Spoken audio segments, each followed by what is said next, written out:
Welcome to my channel. My name is Nahum, where the hair on the back of your neck will stand up and your heart will race with fear.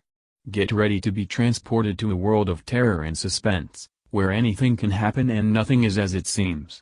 So sit back, turn off the lights, and let us take you on a journey to the dark and unknown. And don't forget to subscribe to never miss a single spine-chilling story. Ghost Train.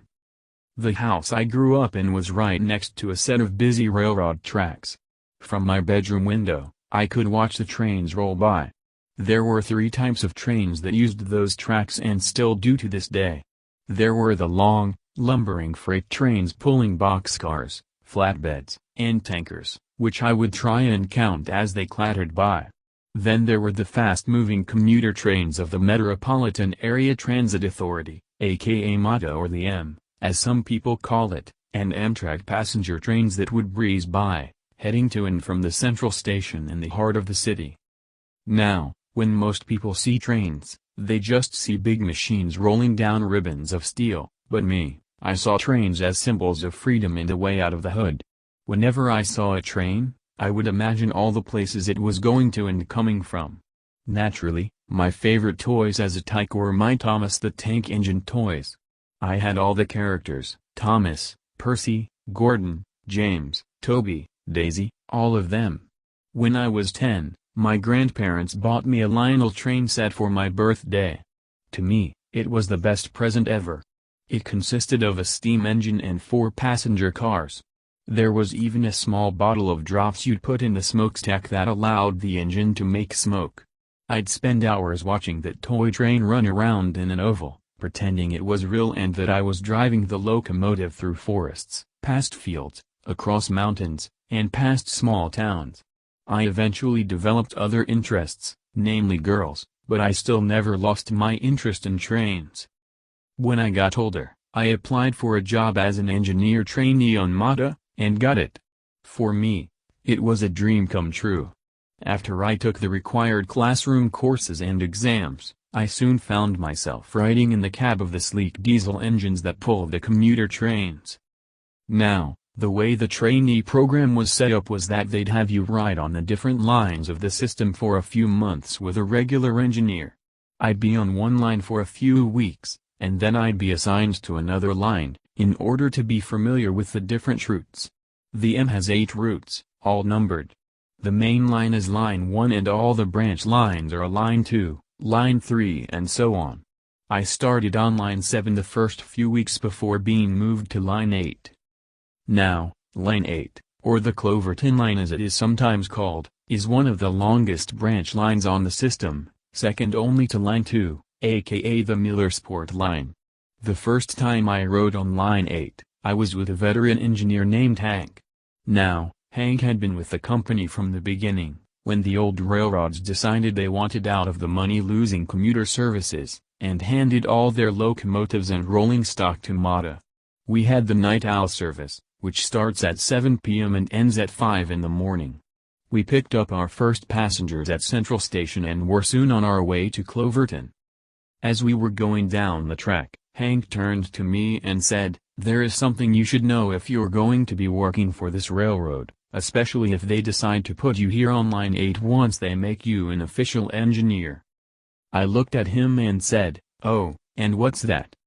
Hank paused to blow the horn for a crossing, and then said, "This line is haunted." I replied, "Haunted? How's the line haunted?" Hank looked at me and said, "It supposedly started with a curse. Back in the late 1800s, when one of the old railroad companies was building a line, the company built the line across the edge of an old farm that belonged to a man named Ezra Gray without his permission. Ezra demanded that the railroad remove the tracks from his property and relay them somewhere else, but the railroad refused, due to it costing too much time and money to do so. Mr. Gray did try to sue the railroad, but was unsuccessful. You see, railroads were quite powerful back in those days, and the railroad had a lot of politicians and judges in their pocket. To add insult to injury, Ezra not only had to pay the court costs, but had to pay the railroad as well, for all the money they spent on the legal proceedings. This bankrupted Ezra and he was forced to sell the farm, minus the small patch of land the tracks were built on, and Ezra Gray vowed to get even one way or another. When the line later opened up, Ezra stood on the tracks in front of the first train. The engineer tried to stop in time, but Ezra was hit anyway. Before he died, Ezra cursed the line, saying that it would bring death and sorrow. Ever since then, there were a lot of mishaps and accidents on these tracks and many people lost their lives. It is believed that some of those who died haunt various spots and that a few of the trains that crashed over the years come back as ghost trains, still rolling along these very rails we're on now. I looked at Hank as he blew the horn for another crossing. "Have you seen any ghosts on this line?" I asked. "Plenty," he said. "I've seen everything from headless trainmen to phantom lights and ghost trains." I didn't believe him at first but didn't say anything. We eventually came to a curve in the track, and when we came out of it, I saw something that made my blood freeze. Coming at us was the headlight of another train. "Hank, for God's sake, man, put the brakes on!" I shouted. "Don't you see the other train coming our way?" Hank responded, "Yeah, I see it. Don't worry, we'll be fine."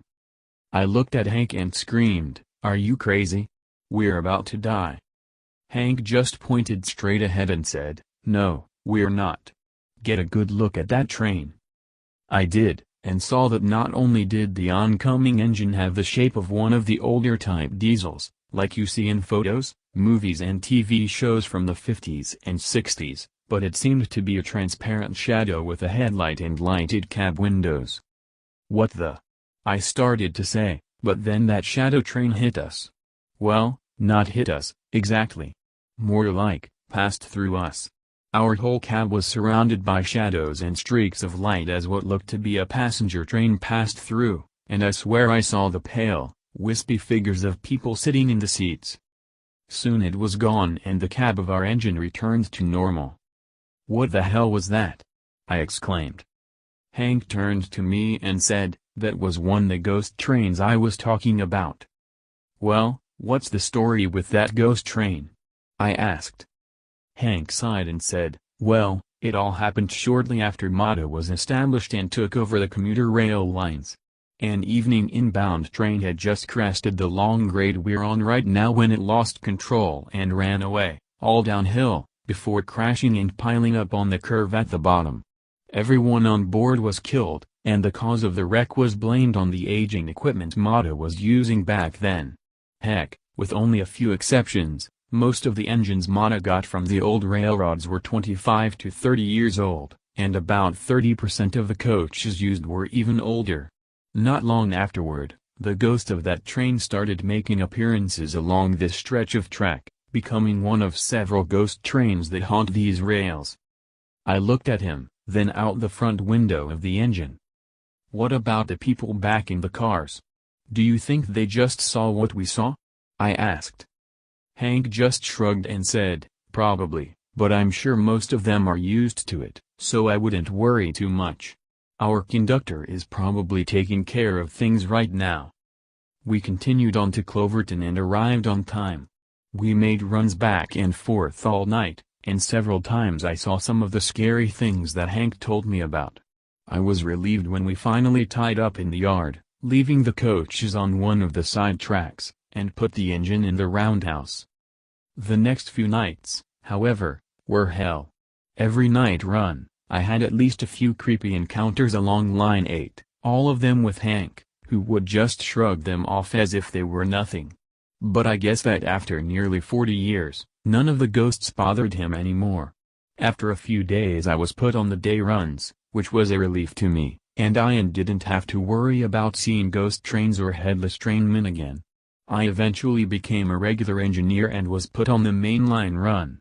I'm pretty content, but if the bigwigs for the M ever decide to put me on the Line 8 night owl service, I'll quit.